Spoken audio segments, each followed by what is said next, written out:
PES to evolve, we felt that it had to go back to the very roots of the beautiful game, which is easier said than done as it turned out to be a huge challenge. So what was it that we focused so much of our efforts on? That's team strategy.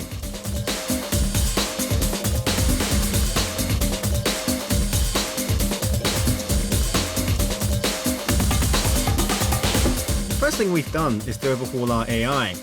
We did this by introducing 2 new systems, the first being Team Style, which allows the player to fine-tune the team's setup using these 8 sliders.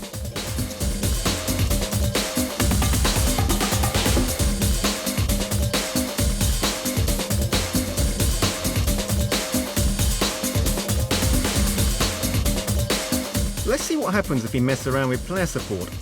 Move it towards 100, which is max, and the players will move ahead of the man in possession when waiting for the ball. Move it to 0 and they will all drop back behind him.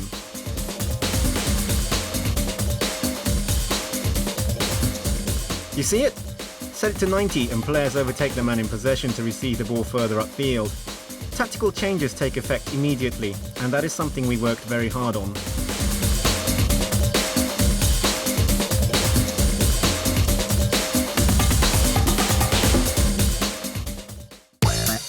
Okay, this time, let's see what happens if we adjust the support range. Push it up to 100 and players provide close-knit support. Good if you like playing your short passes. Push it towards 0 and the players spread out.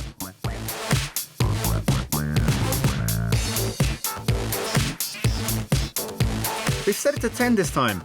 Seems the perfect length for playing long balls, but you can see it really isn't the setup to play balls along the ground. It's always best to experiment to find your own level.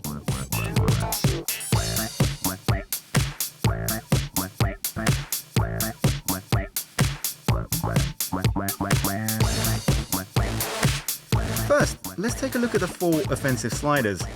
Set player support high, as well as support range, making short passes more effective.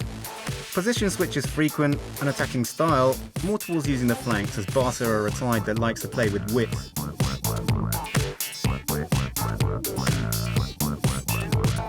Now, onto the 4 defensive ones. Pressing high, defensive line also set high, as is compactness. Finally, defensive strategy. You can either defend in a single line across the pitch, or get players to cover each other as required. We think the former is more Barca. Imagine doing this with your team.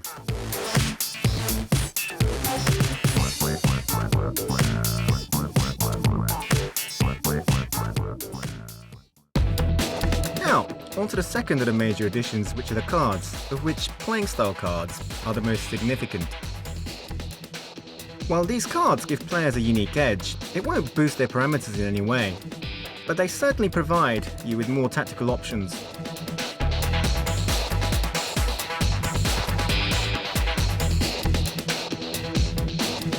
Let's see who has what. Daniel Alves has overlapping run. Pretty self-explanatory. Eto'o, chasing back, as he likes to pressurize people from upfield.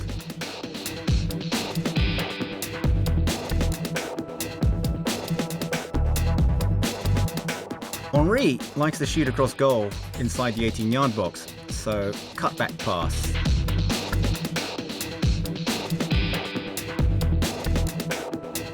And for Messi, incisive run, as he likes cutting it from out wide.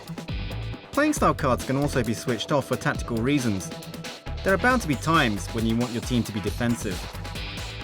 Okay, let's take a look at Daniel Alves. Switch his card on, and he'll always look to go forward. Great when attacking, but leaves gaping holes at the back. Switch it off, and he'll play more like a conventional fullback.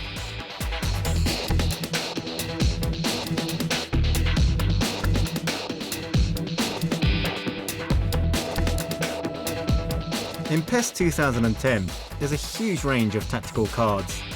They can give you more control over your players or help you outwit the opposition. Get it right and the defects can be devastating. Both cards and sliders play a massive part in getting the team to play just the way you want it.